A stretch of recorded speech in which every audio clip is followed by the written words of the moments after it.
শাশুড়ি কি কখনো মা হতে পারে? আমার শাশুড়ি বলে আমি তাকে নিজের মা বলে কোনোদিনও ভাবতে পারিনি। সবসময় দূরের মানুষ ভেবে এসেছি। এই নিয়ে বড় রাগ তার। প্রায়ই এই নিয়ে কথা শোনান। অবশ্য তিনি ভুলও বলেননি। আমি সত্যি তাকে নিজের মায়ের মতো মনে করি না। যদিও বিয়ে হয়ে প্রথম যেদিন এসেছিলাম বাড়িতে,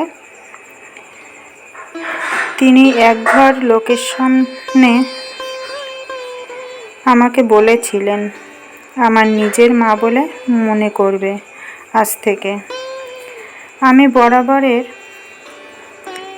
একটু ঘুম কাতরে। দীর্ঘ 25 বছর 9টার আগে বিছানা ছাড়িনি কোনো দিন।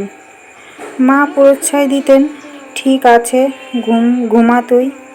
বিয়েতে অনেক ধকল যাওয়ায় খুব ক্লান্ত ছিলাম।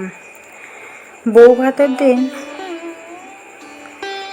উঠতে প্রায় 9:30 বেজে গিয়েছিল। শাশুড়ি কড়া চোখে তাকিয়ে বলেছিলেন, বৌমা, এটা তোমার শ্বশুর বাড়ি, বাপের বাড়ি নয়। এখানকার কিছু নিয়ম আছে। 6:30 বাজার পর এ বাড়ির বউরা কেউ বিছানায় পড়ে থাকে না। এবার থেকে 6:30তেই উঠে পড়বে। আমি ঘাড় নেড়েছিলাম। আমার চিরকালের প্রিয় পোশাক লং স্কার্ট আর কুর্তি। মাও বলে আমার নাকি এই পোশাকে বেশ ভালো লাগে।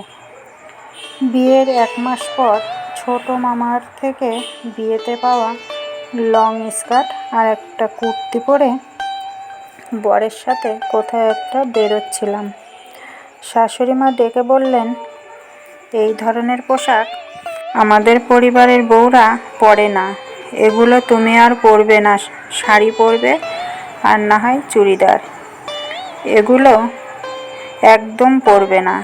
আমি আবারও ঘাড় নাড়লাম ওনার কথায়। রান্নায় কোনোদিন তেমন পটু ছিলাম না আমি। ভালো লাগতো না রান্না করতে। যদিও মাঝে মধ্যে রান্না করতে যেতাম, ভুলভাল করে বসতাম। মা অনেকবার বুঝিয়েছে, রান্না শেখানোর চেষ্টাও করেছে, কিন্তু তবুও আমি ভালো রান্না শিখতে পারিনি। বিয়ের দিন 15 পর একদিন মাছ ভাজতে গিয়ে মাছ ভেঙে ফেলেছিলাম।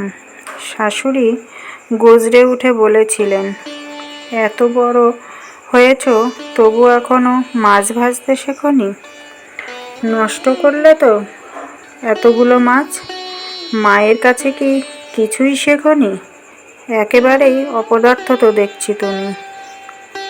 সেদিন ওনার রণচণ্ডী দেখে আমিও ভয় পেয়ে গিয়েছিলাম।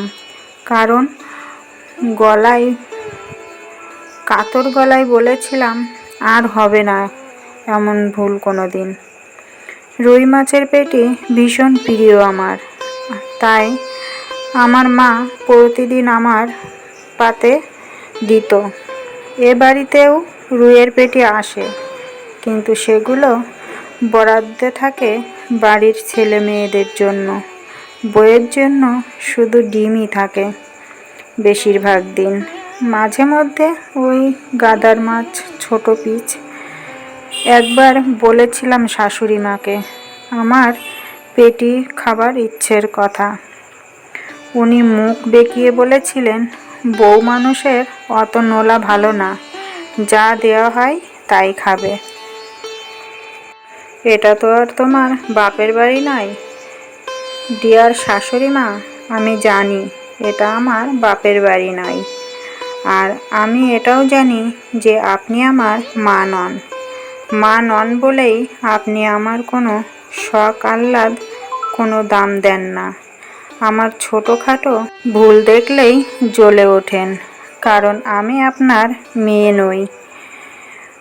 বৌমা অন্য বাড়ির থেকে আসা মেয়েটাকে নিজের বলে আপনারা না ভাবতে পারলে কি করে তারা আপনাদেরকে নিজের ভাববে বলুন তো?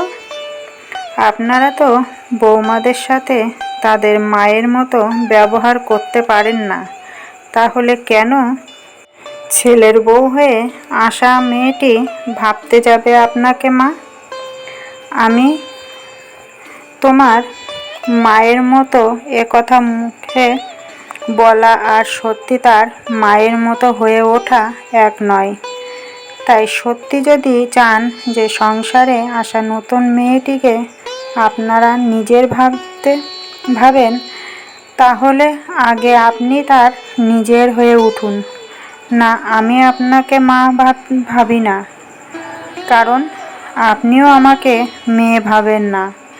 আগে আমার মায়ের মতো আমায় ভালোবাসুন, তাহলে না হয় আমার থেকে ভালোবাসার আশা করবেন।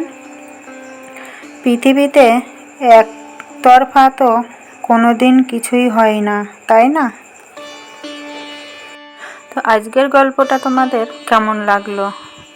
ভালো লাগলে লাইক, কমেন্ট, শেয়ার করো আর আমার পাশে থেকে যেও। তো আজকের মতো ভিডিওটা এই পর্যন্তই রাখছি। আবার আসবো একটা নতুন ভিডিও নিয়ে। তোমরা সবাই সুস্থ থেকো, ভালো থেকো, সাবধানে।